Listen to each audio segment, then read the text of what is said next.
ಪೂಜ್ಯ ಶ್ರೀಪಾದಂಗಳವರು ಅನುಗ್ರಹ ಸಂದೇಶವನ್ನು ನೀಡಬೇಕು ಅಂತ ಕೇಳಿಕೊಳ್ಳುತ್ತೇನೆ. ಕೃಷ್ಣಂ ವಂದೇ ಮಂಥಪಾಶಧರಂ ದಿವ್ಯಾರ್ಭಕಾಕೃತಿಂ ಶಿಖಾಬಂಧತ್ರಯೋಪೇತಂ ಭೈಷ್ಮೀಮಧ್ವಕರಾರ್ಚಿತಂ ಆಪದಾಮಪಹರ್ತಾರಂ ದಾತಾರಂ ಸರ್ವಸಂಪದಾಂ ಲೋಕಾಭಿರಾಮಂ ಶ್ರೀರಾಮಂ ಭೂಯೋ ಭೂಯೋ ನಮಾಮ್ಯಹಂ. ಭಗವದ್ಗೀತೆಯಲ್ಲಿ ಕೃಷ್ಣ ಅಂದಿರುವ ಒಂದು ಮಾತು, ಯದಾ ಯದಾ ಹಿ ಧರ್ಮಸ್ಯ ಗ್ಲಾನಿರ್ಭವತಿ ಭಾರತ ಅಭ್ಯುತ್ಥಾನಂ ಧರ್ಮಸ್ಯ ತದಾತ್ಮಾನಂ ಸೃಜಾಮ್ಯಹಂ.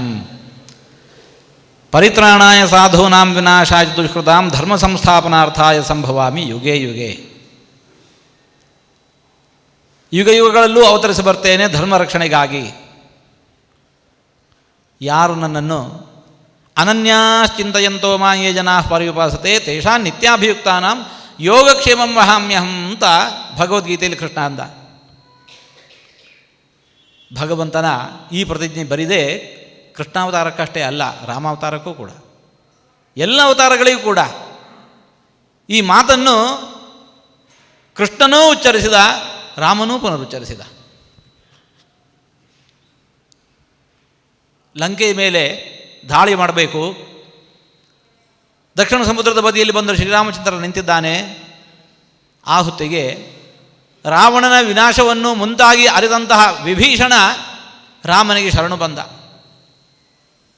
ಆವಾಗ ಜೊತೆಯಲ್ಲಿದ್ದವರೆಲ್ಲ ಅಂದರು, ಬೇಡ, ವಿಭೀಷಣ ತಗೊಳ್ಳೋದು ಬೇಡ, ರಾಕ್ಷಸ ಇದ್ದಾನೆ, ಶತ್ರುಪಾಳಯದವರಿದ್ದಾನೆ, ಅದರಲ್ಲೂ ಮಿಗಿನಾಗಿ ನಮ್ಮ ಪರಮಶತ್ರುವಾಗಿರೋ ರಾವಣನ ತಮ್ಮನೇ ಇದ್ದಾನೆ, ನಮಗೆ ಇದರಿಂದ ಅಪಾಯ ಇದೆ, ಇವನು ತಗೋದು ಬೇಡ. ಆ ಹೊತ್ತಿಗೆ ರಾಮನಾಡಿದಂತಹ ಒಂದು ಮಾತು, ಸಹೃದೇವ ಪ್ರಪನ್ನಾಯ ತವಾಸ್ಮೀತಿ ಚ ಯಾಚತೆ ಅಭಯಂ ಸರ್ವಭೂತೇಭ್ಯ ದದಾಮಿ ತದು ವ್ರತಂ ಮಮ. ಬದುಕಿನಲ್ಲಿ ಒಂದೇ ಒಂದು ಬಾರಿ ರಾಮ ನಾನು ನಿನ್ನವ, ನನ್ನನ್ನು ರಕ್ಷಣೆ ಮಾಡು ಹೀಗೆ ಅಂತ ಹೇಳಿಕೊಂಡು ಒಂದೇ ಒಂದು ಬಾರಿ ಯಾವ ವ್ಯಕ್ತಿ ನನಗೆ ಶರಣ ಬರ್ತಾನೆ ಅವನ ಬದುಕಿನ ಎಲ್ಲ ಯೋಗಕ್ಷೇಮದ ಜವಾಬ್ದಾರಿ ನನ್ನದು. ಅದು ಯಾರೇ ಬಂದಿರಲಿ, ರಾಕ್ಷಸ ಬಂದಿರಬಹುದು, ಶತ್ರುಪಾಳಯದಿಂದ ಬಂದಿರಬಹುದು, ನಮ್ಮ ಪರಮಶತ್ರುವಾದ ರಾವಣನ ತಮ್ಮನಿರಬಹುದು, ಇಲ್ಲ ರಾವಣನೇ ಬಂದದ್ದಿರಬಹುದು. ಆ ರಾಮ ಅಂತಾನೆ ಇದು ನನ್ನ ವ್ರತ. ನಾವೆಲ್ಲ ದೇವರ ಹೆಸರಲ್ಲಿ ವ್ರತ ಸ್ವೀಕಾರ ಮಾಡೋದಿದೆ. ಸತ್ಯನಾರಾಯಣ ವ್ರತ, ಅನಂತನ ವ್ರತ, ವರಮಹಾಲಕ್ಷ್ಮಿ ವ್ರತ, ಇನ್ನೊಂದು ಮತ್ತೊಂದು ಅಂತ ಹೇಳಿಕೊಂಡಿಲ್ಲ. ದೇವರು ಭಕ್ತರ ಹೆಸರಲ್ಲಿ ವ್ರತ ಸ್ವೀಕಾರ ಮಾಡ್ತಾನೆ. ದದಾಮಿ ಏತದ್ ವ್ರತಂ ಮಮ ಅಭಯಂ ಸರ್ವಭೂತೇಭ್ಯ ದದಾಮಿ ಏತದ್ ವ್ರತಂ ಮಮ. ಅಂತಹ ಶ್ರೀರಾಮಚಂದ್ರನ ಅನುಗ್ರಹದ ಶ್ರೀರಕ್ಷೆ ನಮ್ಮೆಲ್ಲರ ಬದುಕಿನಲ್ಲಿ ನಿರಂತರ ಬೇಕು. ರಾಮನನ್ನು ನಾವು ನಿತ್ಯ ಆರಾಧಿಸಬೇಕು. ರಾಮ ಕಲಿಯುಗದಲ್ಲಿ ಮಾತ್ರ ದೇವರಾದದಲ್ಲ, ತ್ರೇತಾಯುಗದಲ್ಲೂ ಅಂದಿನ ಮಂದಿಯ ಮನಸ್ಥಿತಿ ಹೇಗಿತ್ತು ಅಂತ ವಾಲ್ಮೀಕಿ ಮಹರ್ಷಿಗಳು ರಾಮಾಯಣದಲ್ಲಿ ಉಲ್ಲೇಖ ಮಾಡ್ತಾ ಇದ್ದಾರೆ. ಆಗಿನ ಕಾಲದಲ್ಲಿ ಎಲ್ಲರಿಗೂ ಕೂಡ ಜಯಕಾರ, ರಾಮನಿಗಷ್ಟೇ ಅಲ್ಲ ಪ್ರಜೆಗಳಿಗೂ ಜಯಕಾರ. ಇಬ್ಬರಿಗೆ ಮಾತ್ರ ಧಿಕ್ಕಾರ, ಇಬ್ಬರಿಗೆ ಮಾತ್ರ ಧಿಕ್ಕಾರ. ಯಾರು ಅವರಿಬ್ಬರು? ಯಸ್ತು ರಾಮನ್ನ ಪಶ್ಯೇತ್ತು ಎಂಚ ರಾಮೋ ನ ಪಶ್ಯತಿ. ಯಾರು ಬದುಕಿನಲ್ಲಿ ಒಂದು ಬಾರಿಯೂ ರಾಮನನ್ನು ಕಂಡದ್ದೇ ಇಲ್ವೋ, ಯಾವ ವ್ಯಕ್ತಿ ರಾಮನನ್ನು ಒಂದು ಬಾರಿ ಹೋಗಿ ಕಂಡು ಬಂದೇ ಇಲ್ವೋ ಅವನಿಗೊಬ್ಬನಿಗೆ ಧಿಕ್ಕಾರ. ಉಳಿದು ಎಲ್ರಿಗೂ ಜಯಕಾರ.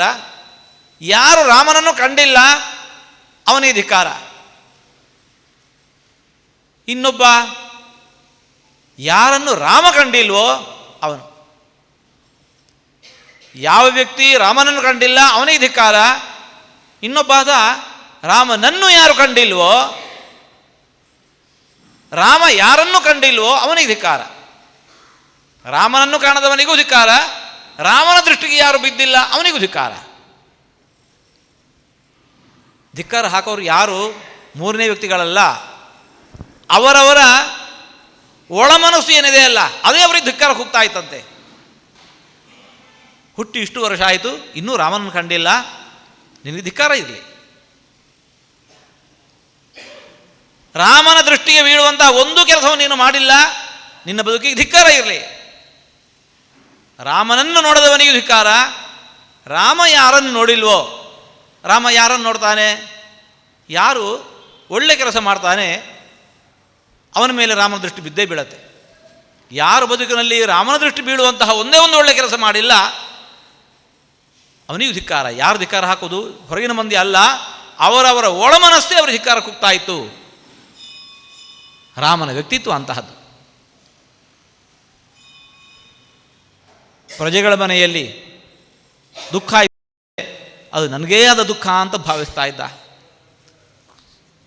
ಪ್ರಜೆಗಳ ಮನೆಯಲ್ಲಿ ಉತ್ಸವ ಆಯಿತು ಅಂತಂದರೆ ಶ್ರೀರಾಮಚಂದ್ರ ತಾನು ಹರ್ಷ ಪಡ್ತಾ ಇದ್ದ. ಇದು ಶ್ರೀರಾಮಚಂದ್ರ ಅಂತಂದರೆ. ಜನನಿ ಜನ್ಮಭೂಮಿಶ್ಚ ಸ್ವರ್ಗಾದಪಿ ಗರಿಯಸಿ ಅಂತ ಹೇಳಿಕೊಂಡು ಅಂದ. ಮಾತೃಭೂಮಿಯ ಮೇಲೆ ನಮಗಿರಬೇಕಾಗಿರುವ ಗೌರವ ಎಷ್ಟು ಅಂತ ತೋರಿಸಿಕೊಟ್ಟ. ಅಂತಹ ಶ್ರೀರಾಮಚಂದ್ರನ ಆರಾಧನೆ ಅಂತಂದರೆ ರಾಮ ತೋರಿಸಿದ ಆದರ್ಶಗಳ ಪರಿಪಾಲನೆ. ರಾಮ ಹೇಗೆ ಮಾತೃಭೂಮಿಯನ್ನು ಗೌರವಿಸಿದನೋ ನಾವು ಅದೇ ರೀತಿ ಗೌರವಿಸಬೇಕು. ರಾಮಭಕ್ತಿ ಬೇರೆ ಅಲ್ಲ, ದೇಶಭಕ್ತಿ ಬೇರೆ ಅಲ್ಲ, ದೇಶ ಸೇವೆ ಬೇರೆ ಅಲ್ಲ, ರಾಮನ ಸೇವೆ ಬೇರೆ ಅಲ್ಲ. ಅಂತಹ ರಾಮನ ಆದರ್ಶ ನಮಗೆಲ್ಲರಿಗೂ ಬದುಕಿಗೆ ಆದರ್ಶ ಆಗಬೇಕು. ಅಂತಹ ರಾಮನ ಅನುಗ್ರಹದ ಶ್ರೀರಕ್ಷೆ ನಮ್ಮೆಲ್ಲರ ಬದುಕಿನಲ್ಲಿ ನಿರಂತರ ಬೇಕು. ಅದಕ್ಕೋಸ್ಕರ ರಾಮನ ಉತ್ಸವವನ್ನು ನಾವೆಲ್ಲ ಭಾರತೀಯ ಕಾಲಮಾನದಂತೆ ವಾರ್ಷಿಕ ಉತ್ಸವಗಳನ್ನೆಲ್ಲ ಆಚರಣೆ ಮಾಡುವವರು. ಅದು ಮೊನ್ನೆನೇ ಆಗೋಯಿತು, ಒಂದು ತಿಂಗಳ ಹಿಂದೆಯೇ ರಾಮ ಪ್ರತಿಷ್ಠೆ. ಆದರೆ ಇವತ್ತು ವ್ಯವಹಾರ ದೃಷ್ಟಿಯಿಂದ ಇವತ್ತು ಹೌದು, ಆವತ್ತು ಮಾಡಬೇಕು, ಇವತ್ತು ಮಾಡಬೇಕು ಅಷ್ಟೇ ಅಲ್ಲ. ರಾಮನ ಉತ್ಸವ ಯಾವಾಗ ಮಾಡಬೇಕು ಅಂತಂದರೆ ಪ್ರತಿನಿತ್ಯ ಮಾಡಬೇಕು. ರಾಮನ ಉತ್ಸವ ವರ್ಷಕ್ಕೊಮ್ಮೆ ಅಲ್ಲ, ರಾಮನ ಉತ್ಸವ ಪ್ರತಿನಿತ್ಯ ಮಾಡಬೇಕು. ಯಾಕೆ ಅಂತಂದರೆ ನಮ್ಮ ಬದುಕಿನಲ್ಲಿ ಬರುವ ಆಪತ್ತೆಲ್ಲ ದೂರ ಆಗಬೇಕು, ಸಾತ್ವಿಕ ಸಂಪತ್ತೆಲ್ಲ ನಮಗೆ ಕೂಡಿ ಬರಬೇಕು. ಹಾಗಾಗಬೇಕು ಅಂತಿದ್ದರೆ ರಾಮನನ್ನು ನಾವು ಯಾವತ್ತು ನೆನೆಯುತ್ತೇವೆ ಆವತ್ತು ಉತ್ಸವ. ರಾಮನ ಅಂತಹ ಉತ್ಸವ ಪ್ರತಿನಿತ್ಯ ಮಾಡಬೇಕು, ಪ್ರತಿನಿತ್ಯ ನೆನೆಯಬೇಕು. ಆಪದಾಂ ಅಪಹರ್ತಾರಂ ದಾತಾರಂ ಸರ್ವ ಸಂಪದಾಂ ಲೋಕಾಭಿರಾಮಂ ಶ್ರೀರಾಮಂ ಭೂಯೋ ಭೂಯೋ ನಮಾಮ್ಯಹಂ ಅಂತ ರಾಮನನ್ನು ಪ್ರಾರ್ಥಿಸ್ತಾ ಎಲ್ಲರ ಬದುಕಿನಲ್ಲಿ ಅಂತಹ ಆಪತ್ತೆಲ್ಲ ದೂರ ಆಗಲಿ, ಸಂಪತ್ತು ನಿತ್ಯವೂ ಕೂಡ ಕೈಗೂಡಿ ಬರಲಿ ಅಂತ ರಾಮನನ್ನು ಪ್ರಾರ್ಥಿಸ್ತಾ ನಮ್ಮ ವಿಷ್ಣು ಸಹಸ್ರನಾಮ ಪಾರಾಯಣ ಸಂಘ, ಅದರಂತೆಯೇ ದಕ್ಷಿಣ ಕನ್ನಡ ದ್ರಾವಿಡ ಬ್ರಾಹ್ಮಣ ಸಮಾಜ ಇವರೆಲ್ಲ ಒಂದಾಗಿ ಇವತ್ತು ರಾಮನ ಉತ್ಸವವನ್ನು ವಿಶೇಷವಾಗಿ ಆಚರಿಸಿದ್ದೀರಿ. ಪಾಲ್ಗೊಂಡಿರುವ ಎಲ್ಲರಿಗೂ ಭಗವಂತನ ಅನುಗ್ರಹ ಶ್ರೀರಕ್ಷೆ ಬದುಕಿನಲ್ಲಿ ನಿರಂತರ ಇರಲಿ ಅಂತ ಪ್ರಾರ್ಥಿಸ್ತಾ ಮಾತನ್ನು ಮುಕ್ತಾಯಗೊಳಿಸ್ತಾ ಇದ್ದೇವೆ. ಎಲ್ಲರಿಗೂ ಉಳಿತಾಯ. ಜೈ ಶ್ರೀರಾಮ್, ಜೈ ಶ್ರೀರಾಮ್, ಜೈ ಶ್ರೀರಾಮ್. ಶ್ರೀಗಳವರು ಮಂತ್ರಾಕ್ಷತೆ ಕೊಡ್ತಾರೆ. ದಯವಿಟ್ಟು ಎಲ್ಲರೂ ಸಾಲಾಗಿ ಬನ್ನಿ, ಅವಕಾಶವಾಗಿ ಮಂತ್ರಾಕ್ಷತೆ ತಗೊಳ್ಳಿ.